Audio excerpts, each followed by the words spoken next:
Our first story takes us deep into the heart of Texas, where the heat hangs heavy in the air, and the nights are as vast and unforgiving as the land itself. It's here, on a lonely stretch of highway known as Route 666, that a string of unsettling encounters has left locals whispering about a mysterious woman in black.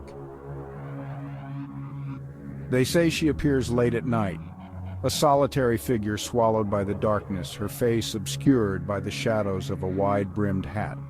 Some say she's the ghost of a heartbroken woman searching for her lost love. Others believe she's something far more sinister, a malevolent entity preying on unsuspecting travelers. Whatever the truth may be, one thing is certain: those who encounter the black-eyed woman on this desolate stretch of highway are forever changed.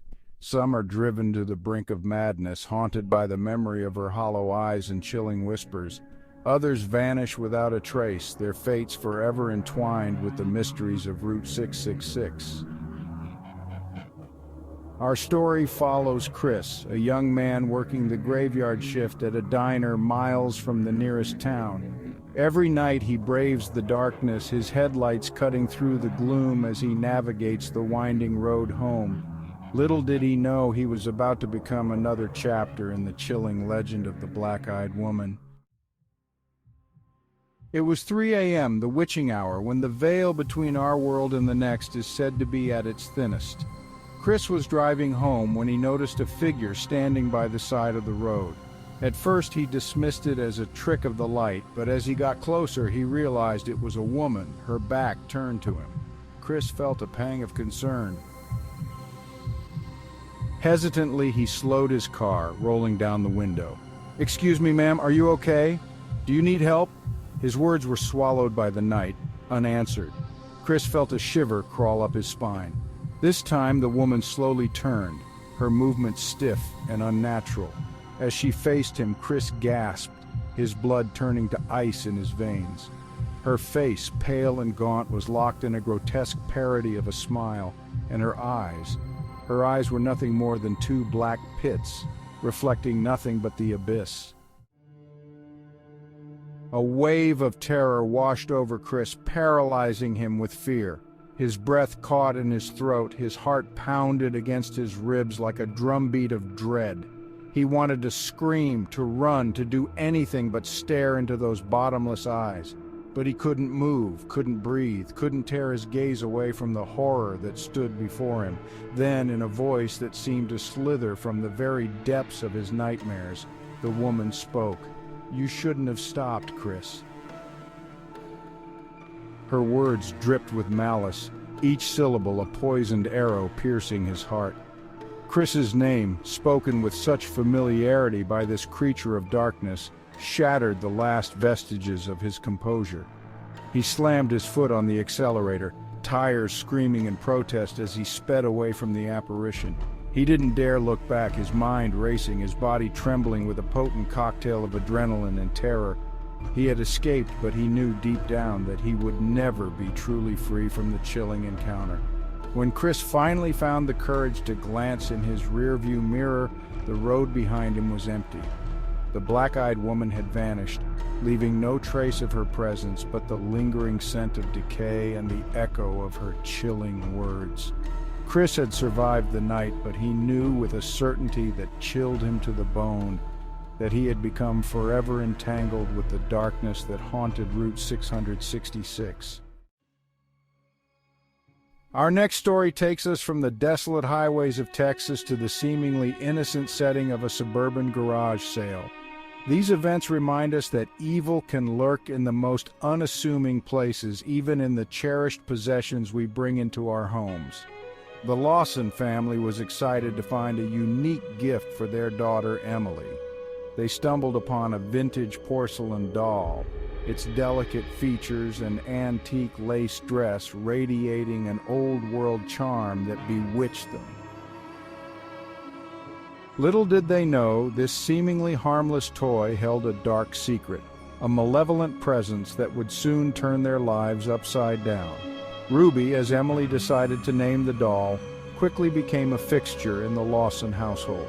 She sat upon Emily's bed, her painted blue eyes seemingly watching the family's every move. At first, everything seemed normal, but as the days turned into nights, a string of strange and unsettling events began to unfold, leaving the Lawson family to question their sanity and the nature of their new acquisition. The once peaceful home became a breeding ground for fear as whispers and shadows danced in the periphery of their vision. Objects moved inexplicably, doors creaked open on their own, and a cold, unseen presence seemed to permeate the air, sending chills down their spines. The Lawson family was trapped in a nightmare, haunted by an evil they could not comprehend. Emily, a sensitive child with an active imagination, was the first to feel the full brunt of Ruby's sinister influence. She began experiencing vivid nightmares, waking up in a cold sweat, her tiny heart racing, her breath coming in short, panicked gasps. In her dreams, Ruby would come to life, her painted smile twisting into a menacing sneer, her once innocent blue eyes burning with unholy fire. "Don't leave me alone," Ruby would whisper in a voice that chilled Emily to her core, a voice that seemed to seep from the very walls of the house, wrapping around her like icy tendrils. "You're mine now." Emily would wake up terrified, her small body trembling beneath the covers, the echoes of Ruby's threats clinging to her like cobwebs. She tried to tell her parents about the nightmares, about the chilling voice that haunted her waking hours, but they dismissed her fears, attributing them to an overactive imagination and the stress of adjusting to a new toy. But as the paranormal activity escalated, the Lawson family could no longer ignore the terrifying reality of their situation. They were living with something evil, something that was slowly but surely tightening its grip on their lives, threatening to tear their family apart. They had invited this evil into their home, cloaked in the guise of a child's toy, and now they were paying the price. Desperate for answers, the Lawson family sought help from a renowned paranormal investigator. The investigator felt an immediate chill upon entering the Lawson home. She sensed a malevolent entity, its energy dark and oppressive. Through seances, she uncovered the horrifying truth about Ruby. The doll was possessed by the spirit of a young girl who had died tragically. The girl, filled with rage, used the doll to unleash her fury. The investigator advised the family to bury the doll for peace. With heavy hearts, the Lawsons followed her instructions. They drove to a secluded clearing and laid Ruby to rest. As they filled the hole, a sense of peace settled over them. They returned home, hearts heavy but hopeful for the future. Our final tale delves into the terrifying realm of sleep paralysis, a condition where the mind awakens while the body remains frozen, trapped in a state between wakefulness and slumber. For some, it's a fleeting moment of disorientation. But for others, like David, it's a terrifying nightly ordeal, a descent into a waking nightmare where fear takes on a tangible form. David had struggled with sleep paralysis for years, each episode more harrowing than the last. He would lie there, fully conscious yet unable to move a muscle, his breath caught in his chest, a cold sweat clinging to his skin, and in the shadows at the edge of his vision something sinister would stir. It started subtly, fleeting glimpses of movement in the darkness, a feeling of being watched, a cold breath on the back of his neck. But as time wore on, the shadows grew bolder, coalescing into a distinct and terrifying form, the Shadow Man. He was tall and gaunt, his features obscured by a wide-brimmed hat that cast his face in perpetual darkness.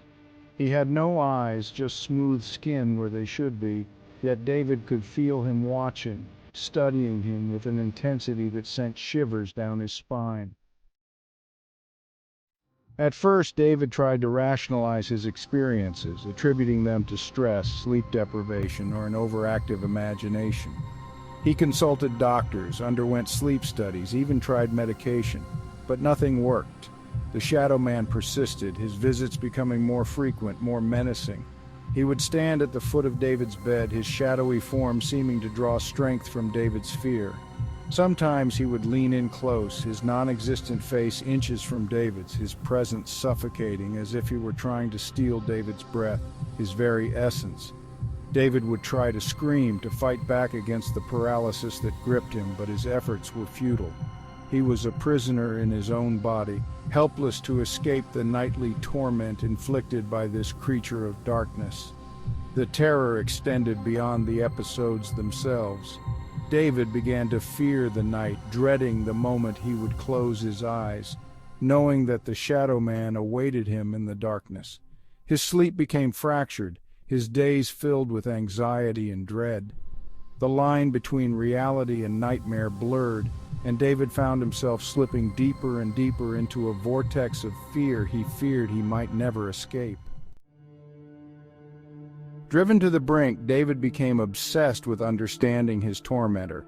He scoured the internet, devoured books on the paranormal, and sought out others who had experienced similar phenomena. He learned about shadow people, malevolent entities that are said to exist on the fringes of our reality, feeding on fear and negative energy. Some believe they are interdimensional beings accidentally crossing over into our world. Others speculate they are demonic in nature, harbingers of doom, or even souls trapped between realms, seeking solace or revenge. The more David learned, the more convinced he became that the Shadow Man was not a figment of his imagination, but a very real and very dangerous entity.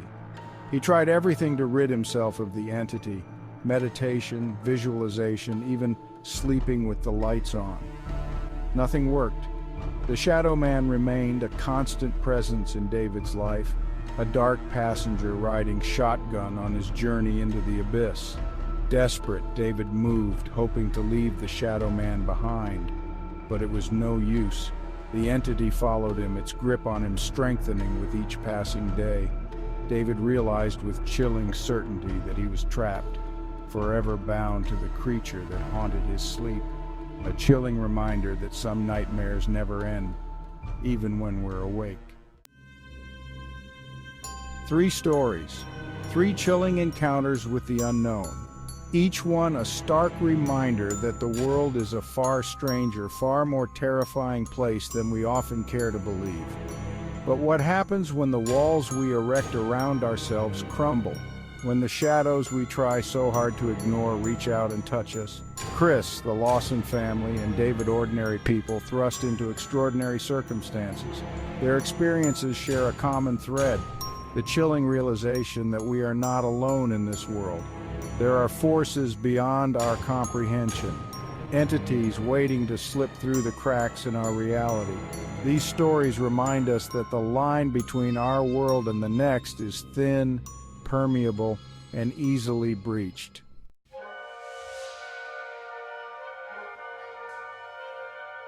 As we turn away from these stories, the question lingers: are we truly safe, or are we always teetering on the precipice of the unknown?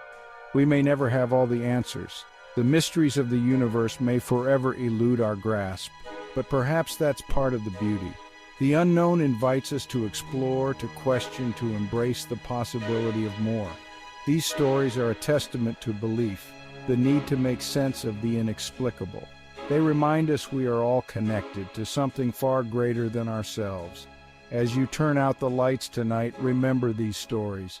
Embrace the chills that run down your spine, for they are a reminder that you are alive, part of something ancient and mysterious. And who knows, perhaps something is watching, waiting to tell its story.